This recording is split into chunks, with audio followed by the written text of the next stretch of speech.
Là, pour l'instant, vous me lâchez les freins, vous faites encore de la ligne droite derrière et vous tournez. Vous allez essayer de bien timer les choses. Vous allez essayer de me lâcher les freins au moment où vous tournez, au moment où vous déclenchez. On appelle ça déclencher un virage. Pourquoi? Parce que ça va créer de l'appui sur l'avant de la moto. Et ça permet à la moto de mieux tourner. Ah, tu vas la tasser sur l'avant, Voilà. tu lâches et tu pars. Voilà. Le frein, tu vas le lâcher au moment où tu tournes. Elle va rester un peu tassée sur l'avant et tournera mieux. À terme, si vous étiez dans un stage de pilotage performance, on vous demanderait de freiner jusqu'au milieu du virage, du frein avant. On est toujours sur le frein avant.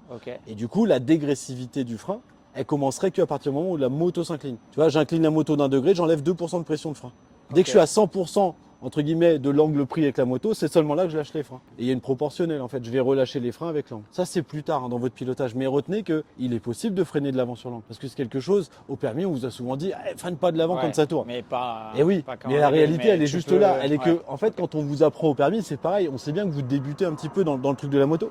Si on vous demandait de prendre les freins, à tout moment, avec votre manque de dextérité et votre manque de connaissances, vous prendriez les freins comme des brutes et là, ça serait catastrophique.